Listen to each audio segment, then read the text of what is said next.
Coucou! Aujourd'hui, on va répondre à la grande question: comment est-on arrivé à faire une course pour marcher sur la Lune? C'est une aventure épique avec plein de rebondissements.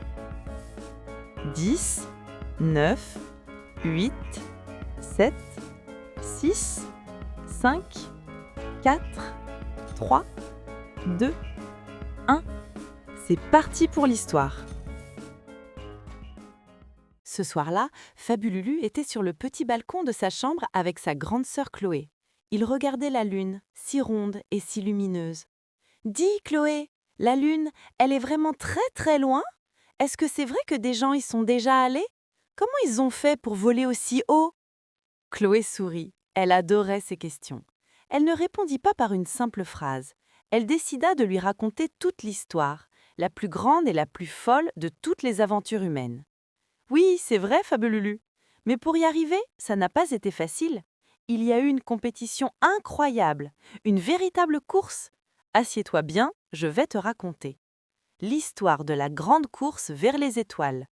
Et ce soir-là, sous le ciel étoilé, clouée devant elle-même une conteuse d'histoires, Fabululu, blottie contre elle, se laissant emporter par son récit. Introduction à l'histoire, les rêveurs de la planète bleue.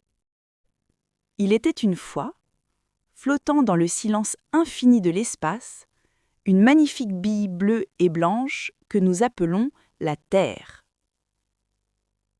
Sur cette planète vivaient des milliards de personnes qui, la nuit, levaient les yeux vers le ciel et rêvaient de toucher les étoiles scintillantes. Parmi tous les pays de la Terre, deux étaient particulièrement grands et puissants. Le premier était le vaste et mystérieux royaume de l'ours, connu pour ses forêts profondes et ses hivers enneigés. Le second était le pays de l'aigle, plein d'énergie et d'ambition, célèbre pour ses villes immenses et ses vastes plaines.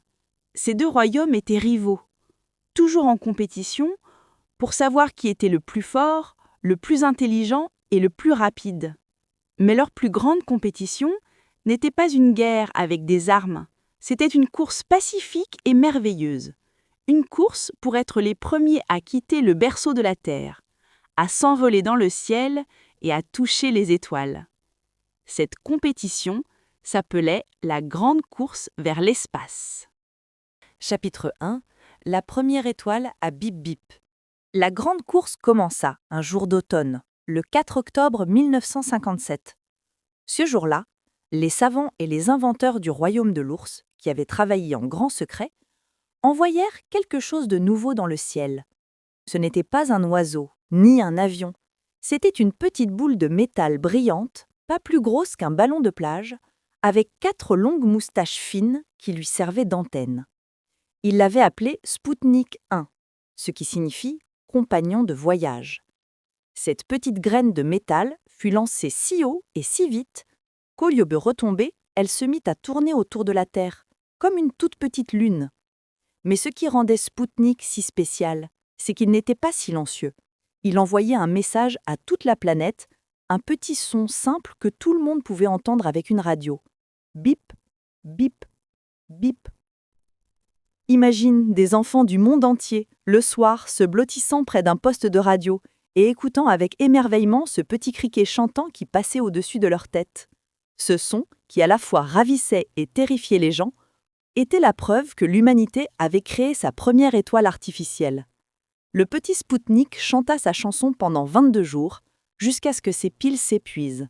Il continua de tourner en silence autour de notre monde pendant 3 mois, avant d'avoir parcouru 70 millions de kilomètres, avant de retomber dans l'atmosphère et de brûler comme une étoile filante, laissant derrière lui un souvenir inoubliable. De l'autre côté de l'océan, dans le pays de l'aigle, les gens furent stupéfaits en entendant ce bip-bip venu du ciel. Le royaume de l'ours avait pris la tête de la course. Piqués au vif, leurs propres savants se dépêchèrent de construire leur propre étoile. Quelques mois plus tard, en février 1958, ils lancèrent leur premier satellite, Explorer 1. La grande course vers les étoiles avait officiellement commencé. Fabululu écoutait, les yeux ronds. Il imaginait ce petit bip-bip voyageant au-dessus de sa tête, dans le silence de l'espace. Et après, c'est le royaume de l'ours qui a gagné alors ? Attends, ce n'est que le début de l'aventure. Chapitre 2. Le voyageur du ciel. Le royaume de l'ours ne s'arrêta pas là. Après avoir envoyé la première étoile, il rêvait d'accomplir l'exploit le plus incroyable de tous: envoyer un être humain voir le monde depuis le ciel. Pour cette mission extraordinaire, ils choisirent un jeune homme nommé Youri Gagarin. Youri n'était pas un prince ou un noble, il était le fils d'un charpentier et d'une laitière, un homme humble qui avait grandi en rêvant de voler. Il fut choisi parmi de nombreux candidats pour son courage, son intelligence, mais surtout pour son calme extraordinaire et son sourire radieux qui donnait confiance à tout le monde. Le matin du 12 avril 1961, Youri Gagarin monta à bord d'une petite capsule nommée Vostok 1, installée au sommet d'une fusée géante. Juste avant le décollage, il s'écria avec une joie immense une phrase qui deviendrait célèbre dans le monde entier. Poyerhali, ce qui veut dire « c'est parti ». Pendant 108 minutes, soit un peu moins de 2 heures, Youri Gagarin fit le tour complet de la Terre. Il fut le tout premier être humain à voir notre planète de ses propres yeux depuis l'espace. Il la décrivit comme un magnifique joyau bleu flottant dans le velours noir de l'univers. Il prouva qu'un homme pouvait vivre en apesanteur, qu'il pouvait boire, manger et même écrire dans son carnet de bord alors qu'il filait à 28 000 km/h. À son retour sur Terre, Youri fut accueilli en héros. Il n'était pas seulement le héros du royaume de l'ours, mais un héros pour toute l'humanité. Son exploit montrait que les rêves les plus fous pouvaient devenir réalité. Le choix d'un homme simple pour accomplir un voyage aussi extraordinaire était un message puissant. Le ciel n'appartenait plus aux dieux ou aux légendes, il était désormais ouvert à l'humanité. L'idée d'un homme simple, fils de charpentier, devenant le premier à voir la terre d'en haut, fascinait Fabelulu. « Waouh, il a été super courageux! Mais alors, le pays de l'aigle n'avait plus aucune chance de gagner la course ?» C'est ce qu'on aurait pu croire, mais c'est là que leur chef a eu une idée folle.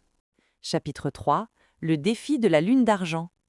Dans le pays de l'aigle, l'exploit de Youri Gagarin fut un véritable coup de tonnerre. Le royaume de l'ours avait non seulement envoyé la première étoile, mais aussi le premier homme dans l'espace. Le chef du pays de l'aigle, un jeune président nommé John Fitzgerald Kennedy, décida qu'il ne suffisait plus d'essayer de rattraper leur rival. Il fallait viser plus loin. 1 mois à peine après le vol de Gagarine, il fit une promesse audacieuse. Avant la fin de la décennie, le pays de l'aigle enverrait des explorateurs sur la Lune et les ramènerait sains et saufs sur Terre. À cette époque, c'était comme si quelqu'un promettait de construire une échelle jusqu'à la Lune. Pour relever ce défi immense, ils lancèrent le programme Apollo. Ce fut un effort gigantesque, mobilisant jusqu'à 400 000 personnes. Ils durent inventer de nouvelles machines, notamment des fusées colossales appelées Saturne V, hautes comme un immeuble de 36 étages. Mais avant de pouvoir s'élancer vers la Lune, les explorateurs devaient s'entraîner. Ils apprirent à sortir de leur vaisseau pour faire des promenades dans le vide de l'espace et à manœuvrer leur vaisseau pour s'accrocher ensemble. Le grand défi était lancé. Chapitre 4. L'aigle s'est posé. Après des années de travail acharné, le grand jour arriva enfin. Le 16 juillet 1969, une fusée Saturne V s'arracha de la Terre. À son bord, 3 explorateurs courageux formaient l'équipage d'Apollo 11. Neil Armstrong, Buzz Aldrin et Michael Collins. Le 20 juillet 1969, leur petit atterrisseur, nommé Eagle, se détacha du vaisseau principal et commença la descente vers la surface lunaire. Le suspense était immense. Neil Armstrong, le commandant, vit que l'ordinateur les guidait vers un champ de rochers. Avec un sang-froid remarquable, il prit les commandes manuelles et pilota le petit vaisseau pour trouver un endroit sûr où se poser. Enfin, il posa doucement Eagle sur la poussière lunaire et envoya un message historique à la Terre. « Houston, ici la base de la tranquillité. L'aigle s'est posé. » Sur Terre, 600 millions de personnes étaient réunies devant leur télévision. Quelques heures plus tard, la porte d'Eagle s'ouvrit, Neil Armstrong descendit lentement l'échelle. En posant son pied sur le sol lunaire, il prononça des mots qui résonneront à jamais dans l'histoire. C'est un petit pas pour un homme, mais un bond de géant pour l'humanité. Buzz, Aldrin, le rejoignit peu après. En regardant le paysage étrange et silencieux, il le décrivit comme une magnifique désolation. Pendant 2 heures et demie, les 2 hommes explorèrent ce nouveau monde. Ils plantèrent leurs drapeaux, bondirent comme des kangourous et collectèrent 21,5 kg de roches lunaires. Le rêve était devenu réalité. Fabululu était sans voix. Marcher sur la Lune! Il regardait la vraie Lune dans le ciel et l'imaginait avec les empreintes de pas des astronautes encore gravées sur sa surface. Il murmura la phrase qu'il venait d'apprendre. C'est un petit pas pour un homme, mais un bond de géant pour l'humanité. Chapitre 5. Une poignée de main au-dessus du monde. La course vers la Lune était terminée. Mais après cette compétition, quelque chose de merveilleux se produisit. Les 2 grands royaumes rivaux réalisèrent qu'il valait mieux travailler ensemble. En juillet 1975, un vaisseau du pays de l'Aigle et un vaisseau du royaume de l'Ours se rejoignirent haut dans le ciel.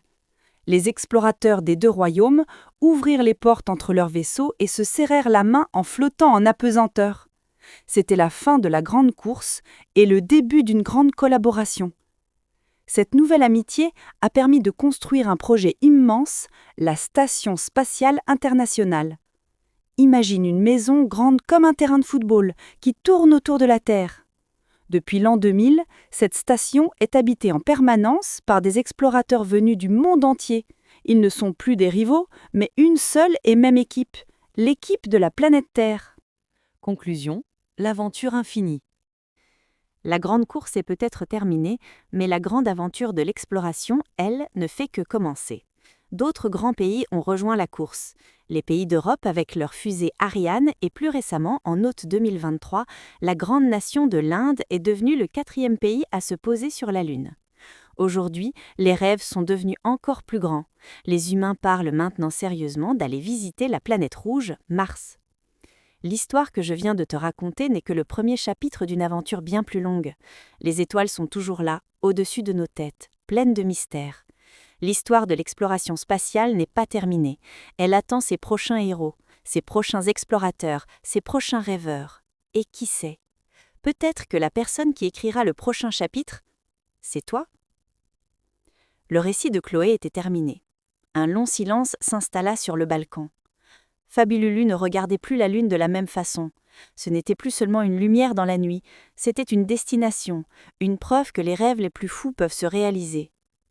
« Dis, Chloé, tu crois que moi aussi un jour je pourrais aller sur Mars ?» Chloé lui sourit et passa un bras autour des épaules. « Pourquoi pas, Fabululu ? Toutes les grandes aventures commencent par un rêve sous les étoiles. » Waouh, waouh! C'est dingue cette histoire! Et il fallait être fou pour se lancer dans de tels projets. Puis, si j'ai bien compris, le royaume de l'ours, c'est l'ancienne Union soviétique, devenue la Russie maintenant. Et le royaume de l'aigle, c'est les États-Unis. C'était vraiment intéressant. Il faudra une histoire pour expliquer les Français dans l'espace. Puis, on n'a pas parlé de SpaceX et de Blue Origin. Je suis certain que tu n'es pas contre d'autres histoires. C'est pour cela que je compte sur toi pour propulser le monde de Fabululu dans le top des podcasts. Prends quelques secondes pour vérifier si tu es abonné. Cela ferait extrêmement plaisir à Fabululu. On va se dire bonne nuit les petits. Et maintenant, je te propose de t'endormir tranquillement pour gagner la grande course des rêves. Bisous à demain!